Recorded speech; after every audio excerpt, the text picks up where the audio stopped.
तो फिल्म की शुरुआत में एक जख्मी लड़की घबराई हुई जंगलों से भागते हुए एक घर के अंदर आती है। जैसे वो आई थी घर उसी का लग रहा था और वो जाकर बेड के नीचे छुप गई। उसे डर लग रहा था।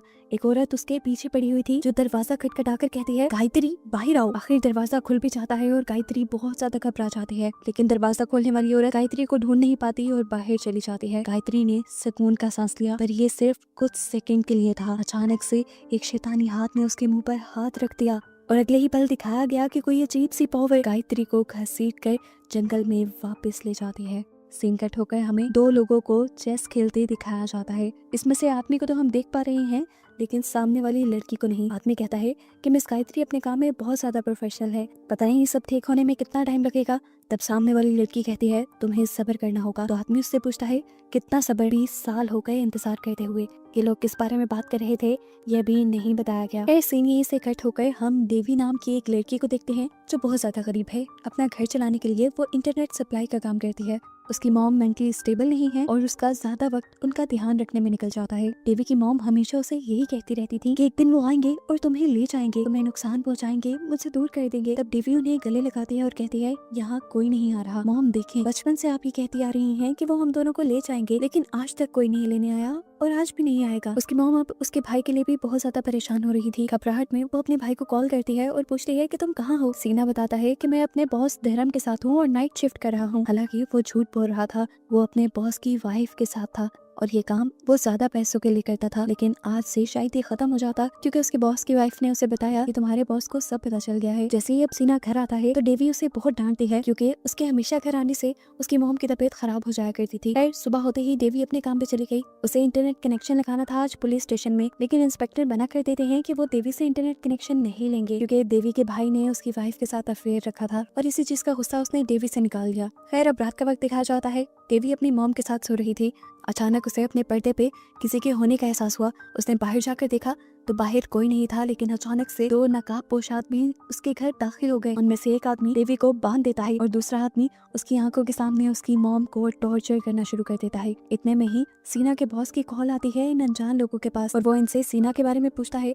तो वो बताते हैं कि सीना घर पे नहीं है। देवी समझ गई थी कि उनके साथ ये जो कुछ भी हो रहा है सीना की वजह से ही हो रहा है। अब धर्म अपने आदमियों से कहता है, सीना नहीं है तो उसकी मॉम को मार दो, ताकि उसे पता चले कि उसने किया क्या है। अपने बॉस के कहने के मुताबिक वो लोग सीना की मॉम को बाथटब में डुबाकर तड़पा कर मार देते हैं। देवी भी चुपचाप अपनी मॉम की मौत का तमाशा देखती रही। सुबह होने पर पुलिस तो उनके घर आई, लेकिन इंस्पेक्टर तो खुद सीना का बॉस था, एक पावरफुल पैसे वाला आदमी। उसके ऊपर कोई केस नहीं बना, वो किसी मुश्किल में नहीं आया, लेकिन इनकी लाइफ तबाह हो गई। देवी अब अपना सारा गुस्सा सीना के ऊपर निकाल रही थी। वो सीना को घर से निकालना चाहती थी, लेकिन अगर ऐसा भी करती तो वो खुद किसके पास रहती। उसके पास उसके भाई के अलावा कोई भी नहीं था। रात में देवी उदास होकर अपनी मॉम का सामान चेक करने लग जाती है, जिसमें उसे पुरानी फोटोज में मिली। एक पिक्चर में उसके डैड भी थे और यहाँ हमें देखने को मिला कि उसके डैड और कोई नहीं बल्कि मूवी के स्टार्ट में दिखाए जाने वाले मिस्टर अगन थे, जो किसी औरत के साथ चेस खेल रहे थे। अभी वो यही पिक्चर्स देख रही थी कि अचानक से उसके कमरे की लाइट चली गई। उसे बहुत अजीब फील हुआ। उसे ऐसा फील हुआ जैसे उसके पीछे कोई बैठा हुआ है।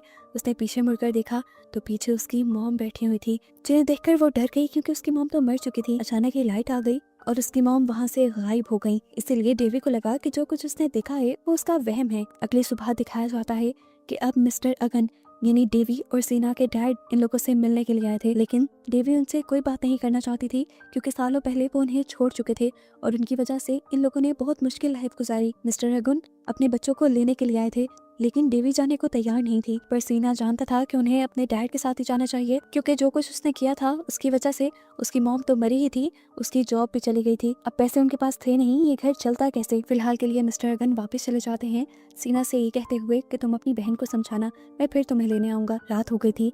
देवी सोने के लिए चली गई, लेकिन अचानक उसे बाहर से टैप के चलने की आवाज आई। उसे लगा शायद सीना टैप खुली छोड़ गया है। उसने बाहर जाकर एक टैप बंद की तो अंदर वॉशरूम से दूसरी टैप खुलने की आवाज आ गई। इस मर्तबा टैप की आवाज के साथ साथ उसकी मॉम की आवाज भी आ रही थी, जो काफी डरावनी थी और डरी हुई भी लग रही थी। उसकी मॉम देवी से कहती है, देवी मुझे बचा लो। देवी जैसे ही वॉशरूम का दरवाजा खोलती है तो उसे अपनी मॉम की लाश बाथटब में नजर आती है। अगले ही पल जैसे ही वो पीछे मुड़ी तो उसकी मॉम ने आकर उसका चेहरा पकड़ लिया और इस टाइम वो खुद भी काफी भयानक दिख रही थी। वो चीख चीख कर देवी का मुंह पकड़ के कहती है, देवी मुझे बचा लो, मैं खतरे में हूँ। और इसी खौफ से देवी की आंख खुल जाती है और हमें पता चलता है कि ये सब देवी का एक ख्वाब था। उसकी चीख सुनकर सीना भी कमरे में आया और उसे समझाने लगा, देखो डेवी, हम इस घर में नहीं रह सकते। ये घर हमारी मॉम की यादों से भरा है, हमें यहाँ से चले ही जाना चाहिए। डेवी की जो दिमागी हालत हो गई थी उसे देखते हुए वो भी मान गई। अगली सुबह को मिस्टर अगुन अपने बच्चों को लेने के लिए आ जाते हैं। चुपचाप सीना और डेवी अपना सामान रखकर उनके साथ चल पड़ते हैं। खैर अब ये लोग घर पहुंच जाते हैं और घर पहुंचने पर मिस्टर अगन यानी इनके डैड इनको मिलवाते हैं एसटी से, जो इनके घर की मेड थी और सारा काम संभालती थी। अंदर जाकर ये लोग अपनी ग्रैंड मदर मिस गायत्री से मिलते हैं और ये वही गायत्री है जिसे हमने मूवी के स्टार्ट में देखा था। उसके साथ जो कुछ भी हुआ था लेकिन फिर भी वो आज जिंदा थी। खैर खाना खाने का टाइम आ जाता है और गायत्री इनको अपने घर का ट्रेडिशन बताती हैं कि उनका घर और उनका सारा कारोबार पीढ़ी दर पीढ़ी औरतें ही संभालती हैं और औरतें ही संभालती आई हैं और औरतें ही फैमिली को भी लीड करती हैं। गायत्री बताती हैं कि मेरे बाद देवी ये सब तुम्हें संभालना होगा। खैर दिखाया जाता है कि रात में सीना इस पूरे घर को एक्सप्लोर करने लग जाता है। एक्सप्लोर करते हुए वो एक ऐसी जगह पर पहुंचा जहां पर बहुत सारी अजीबोगरीब पिक्चर्स को पिन किया हुआ था और इनमें से तो कुछ औरतों के मुंह पे क्रॉस का निशान भी बनाया गया था। एकदम से इसी दीवार के साथ लगा दरवाजा जोर जोर से खटकने लगा, ऐसे जैसे उसके अंदर कोई हो। इससे पहले कि सेना उसे खोल लेता, यहाँ पर एसटी आकर उसे रोक देती है और बताती है कि ये उसकी ग्रैंड माँ का सीक्रेट रूम है और इसे खोलना मना है। रात में अब हमें देवी को दिखाया गया। वो जब अपने गाने सुन रही थी तो गानों में ही उसे किसी की विस्पर सुनाई दी। उसने डर कर अपना म्यूजिक बॉक्स ही बंद कर दिया। फिर उसे अपनी खिड़की के पीछे कोई दिखाई देने लगा। उसने जब गौर किया तो ये उसकी मॉम थी। वो डर गई। मॉम का चेहरा जख्मी था और बहुत ही डरावना दिख रहा था। वो इसे अपना वहम समझती है और ब्लैंकेट में मुंह करके जब वो बाहर निकालती है तो देखती है कि उसकी मॉम अपने टेढ़े मेढ़े जिस्म से चलती हुई उसके करीब आ रही थी। वो बहुत ज्यादा डर गई। उसने ब्लैंकेट अपनी आंखों पे ही रख के रखा। थोड़ा सा हटाकर वो चेक करती थी। आहिस्ता आहिस्ता करके उसकी मॉम उसके बेड के बिल्कुल करीब आ गई और आखिर में बस हमने देवी की चीख को सुना। अगली सुबह गायत्री देवी और सेना को लेकर अपने फार्म हाउस आती है। उन्होंने देवी को बताया कि कैटल फार्मिंग हमारा फैमिली बिजनेस है। यहाँ पर पहली मर्तबा देवी ने एक कैटल को ज़िबा होते देखा। ये देखकर उसे अजीब से हेलुसिनेशंस होने लगे। उसे लगा जैसे इस कैटल की जगह उसकी मॉम आकर लेट गई है और उसकी मॉम के गले पे छुरी रख के उन्हें ज़िबा कर दिया गया और खून की एक बड़ी फुहार निकली। अपनी इसी हेलुसिनेशन से उसे वॉमिटिंग भी होने लग गई। गायत्री और एसटी ने उसे संभाला। इसके बाद गायत्री यहाँ पर काम करने वाले मिस्टर जाका से देवी को मिलवाती है, जो अब देवी को सारा काम समझाने वाले थे। रिपोर्ट्स पढ़ते हुए जाका ने बताया कि पिछले 3-4 सालों से पता नहीं क्यों लेकिन हमारा बिजनेस लॉस में है। देवी ने बिजनेस की हिस्ट्री पढ़ना शुरू की तो उसे पता चला कि उसकी ग्रैंड माँ गायत्री 1935 से इस बिजनेस को हैंड ओवर किए हुए थी। ऐसा कैसे पॉसिबल था? क्या वो 100 साल से भी ज्यादा बुढ़ी थी? इतनी बुढ़ी तो वो दिखती भी नहीं थी। खैर अब हमें घर का सीन दिखाया जाता है जहाँ पे गायत्री और एसटी बात कर रहे थे। एसटी ने गायत्री को बताया कि इन दोनों के आ जाने से कैटल फार्म काफी अच्छा हो गया है। कैटल्स की सेहत भी बेहतर हो गई है, लेकिन अब आपकी सेहत खराब होती जा रही है। हमें और देरी नहीं करनी चाहिए इनहेरिटेंस के प्रोसेस में। बाहर से गुजरते हुए सेना को उनकी बातें मशकूक लगी तो वो सुनने लग गया, लेकिन गलती से उससे कुछ गिर गया तो एसटी को उसके बाहर होने का पता चल गया। इससे पहले कि एसटी देखती वो कमरे के साइड पर छुप जाता है। सेना जल्दी से अपनी बहन देवी के पास आता है और उन्हें बताता है कि ग्रैंड माँ बीमार है और वो इनहेरिटेंस की भी बात कर रही थी। मुझे लगता है यहाँ कुछ अजीब चल रहा है, लेकिन देवी उसे रिलैक्स करते हुए कहती है उनकी उम्र 100 साल से भी ज्यादा है। देखो 1935 से वो कैटल फार्म चला रही हैं। बूढ़े लोग बीमार हो ही जाते हैं और ऐसी बातें करते हैं। खैर वो यहाँ से तो चला जाता है, लेकिन बाहर जाकर देखता है कि उसके डैड से सीक्रेटली उनकी फैक्ट्री का मैनेजर मिलने के लिए आया था। इधर देवी भी किचन में अपनी चाय बनाने के लिए चली गई और जब वो चाय बना रही थी तभी उसे विंडो में से किसी की अजीब विस्परिंग की आवाज सुनाई दी। उसने पीछे मुड़कर विंडो में देखा तो वहाँ उसकी मॉम थी, जिन्हें देखकर वो बुरी तरह डर गई और जैसे ही पीछे की तरफ मुड़ी तो उसने देखा कि वहाँ एसटी थी, जिसे एक मर्तबा पे ना पहचानने की वजह से उसने चीख मार दी। खैर एसटी ने उसे रिलैक्स किया और पूछा क्या बात है। उसने एसटी को कुछ नहीं बताया, उल्टा एसटी से ही सवाल कर लिया कि क्या गायत्री ग्रैंड माँ 1935 से वो फैक्ट्री चला रही है। एसटी ने हैरान होकर पूछा तुम्हें ये बात किसने बताई? तो उसने बता दिया कि मुझे जाकर ने ये बात बताई। एसटी ने कहा किसी की बातों पे यकीन मत करना, तुम्हारी ग्रैंड माँ से, तुम्हारे डैड से और उनके बिजनेस से बहुत लोग जेलस हैं। ऐसी उटपटांग की अफवाहें फैलाते रहते हैं वो।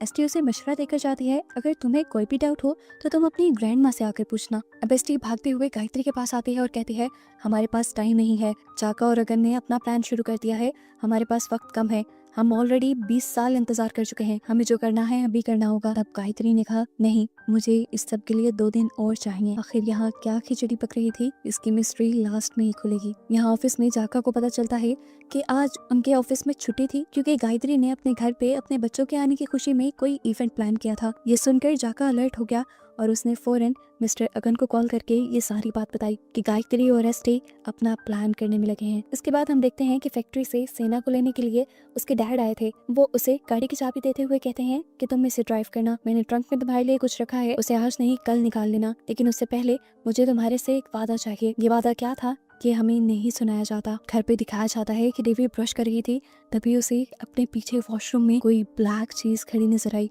वो डर गई, उसने पीछे देखा तो वहाँ एसटी थी, जो उसे कहती है आपको आपकी ग्रैंडमा बुला रही हैं। मेनवाइल हम देखते हैं कि एसटी और मिस्टर अगन दोनों ही चेस खेलने के लिए बैठ गए थे। यहाँ गायत्री देवी से काफी सारी बातें कर रही थी, जैसे उसकी आदतों के बारे में, उसके गाने सुनने के बारे में। वो उसे अपनी भी म्यूजिक कलेक्शन दिखाती है और यहाँ एक गाना प्ले करके उसके साथ डांस करने लग जाती है। देवी सबसे काफी खुश थी, लेकिन अचानक से गायत्री बेहोश होकर गिर गई और बाहर हमें दिखाया गया कि मिस्टर अगन एसटी से चेस हार गए। उसके बाद एसटी जब कमरे में आई तो गायत्री उन्हें बेहोश मिली। देवी और एसटी ने मिलकर उन्हें बेड पे लटा दिया। देवी ने पूछा इन्हें क्या हुआ है, तो एसटी ने बताया ये बीमार है और अक्सर ज्यादा काम करने की वजह से बेहोश हो जाती है। यहाँ पर एसटी उसे ये भी बताती है कि गायत्री के मरने के बाद उसे ही पूरे फैमिली को लीड करना है और बिजनेस भी चलाना है। सीन कट होकर हम देखते हैं कि जाका दोबारा मिस्टर अगन से मिला है और उनके पास इस टाइम एक बॉक्स है। जाका ने उससे पूछा ये सब करना इतनी जल्दी ही क्यों जरूरी है, तो मिस्टर अगन ने कहा तुम नहीं देख रहे सारी चीजें कितनी जल्दी बदल रही हैं। केटल फॉर्म की हालत उनके आते ही कितनी बेहतर होने लगी। असल में मेरे दोनों बच्चों के आते ही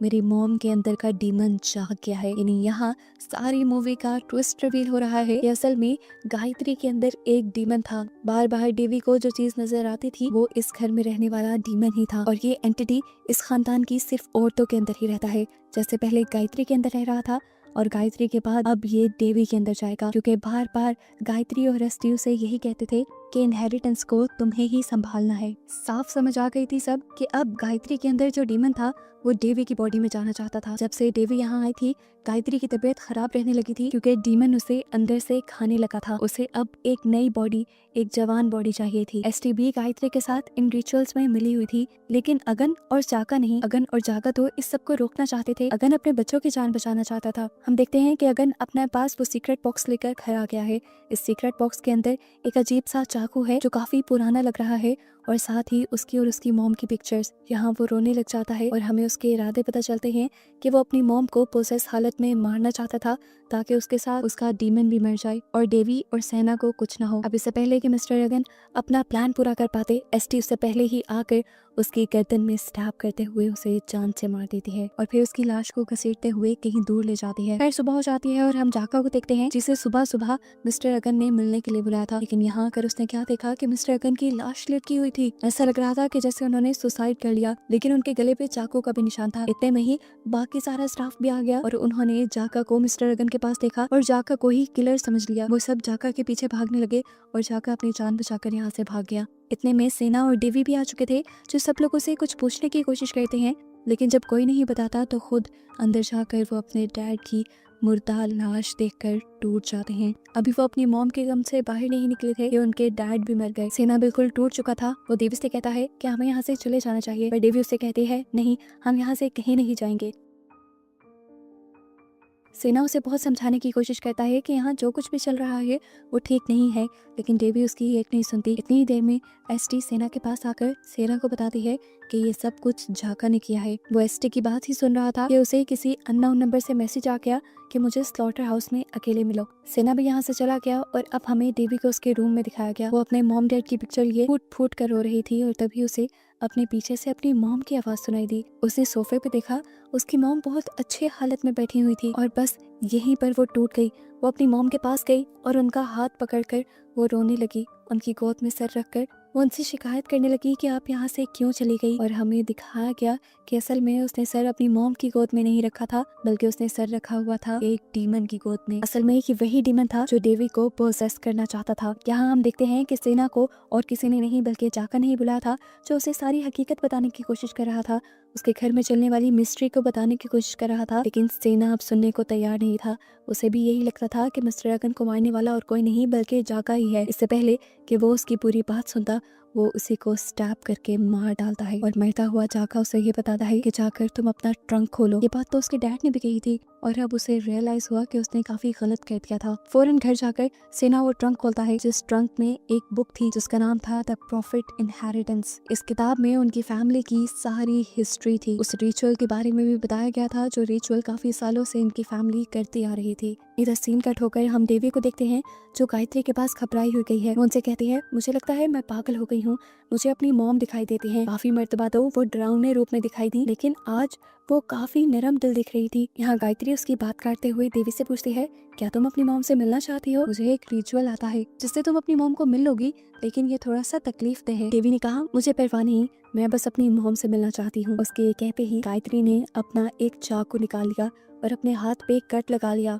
अपने हाथ पे कट लगाने के बाद गायत्री ने देवी को भी ऐसा ही करने को बोला और देवी ने भी कट लगा लिया, जिसके बाद गायत्री ने देवी से हाथ मिला लिया। बाहर से ना ये सारा रिचुअल पढ़ रहा था। किताब में लिखा था कि ऐसा करने से वो एंटिटी एक जिस्म से दूसरे जिस्म में चली जाएगी और ये रिचुअल तभी शुरू होगा जब फैमिली में एक नई पीढ़ी में औरत आएगी और वो देवी थी जो अब आ चुकी थी। सेना सब समझ गया था, उसकी बहन की जान खतरे में थी। उसने ये भी पढ़ लिया था कि रिचुअल पूरा होने के बाद उसके भाई को सेक्रीफाइस के तौर पर मार दिया जाता है। उसे अपनी जान की फिलहाल परवाह नहीं थी लेकिन वो देवी को बचाना चाहता था, पर उसे क्या पता था कि अब तक देर हो चुकी है। गायत्री ने अपना रिचुअल कर दिया है। सेना अब देवी को पागलों की तरह घर में ढूंढ रहा था। देवी उसे उसके कमरे में नहीं मिलती तो वो दूसरे रूम में जाता है जहाँ पर देवी बेहोश थी। इर्द गिर्द अब चारों तरफ खून ही खून था। सेना परेशान हो गया और देवी को उठाकर इस घर से दूर भागने के लिए निकला।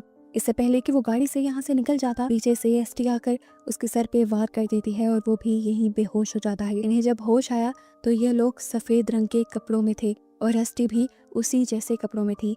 और यहाँ पर एक सीक्रेट रिवील हुआ कि एसटी इनकी नहीं बल्कि डीमन की सर्वेंट थी। वो डीमन की पूजा करती थी और डीमन के लिए ही काम करती थी और डीमन के लिए ही वो अब इस रिचुअल को परफॉर्म करने वाली थी और सेना का सेक्रीफाइस देने वाली थी। देवी पूरी तरह होश में नहीं आई थी। उसे समझ नहीं आ रहा था कि यहाँ पे क्या चल रहा है। उसने देखा कि एसटी के हाथ में एक चाकू है जिससे उसने जाकर उसके भाई का यानी सेना का गला काट दिया और उसका सारा खून एक ग्लास में भरकर वो देवी के पास ले आई। देवी का मुंह पकड़ते हुए जबरदस्ती ये सारा खून उसने देवी के मुंह में उंडेल दिया। ऐसा करने के बाद देवी देखती है कि यहाँ इर्द गिर्द बहुत सारी लेडीज थी कि सारी लेडीज इसी फैमिली की थी और इस टाइम ये सारी मिलकर रिचुअल कर रही थी। इन सब को नस्ल दर नस्ल डीमन ने अपना गुलाम बनाकर रखा था। इसके बाद हम देखते हैं कि एसटी अपना कुछ मंत्र पढ़ने लगी है। उसके मंत्र पढ़ते ही सामने मौजूद गायत्री उसकी मॉम की शक्ल में आ जाती है। उसके इमोशनल ब्रेक होते ही हम देखते हैं कि कोई काला धुआं उसके मुंह के अंदर चला गया है। असल में डीमन उसे इमोशनली कमजोर करके अब उसकी बॉडी में कब्जा जमा चुका था। मतलब रिचुअल पूरा हो चुका था। देवी अब डेविल की बन चुकी थी और बस यही दिखाते हुए ये कहानी यहाँ खत्म हो जाती है।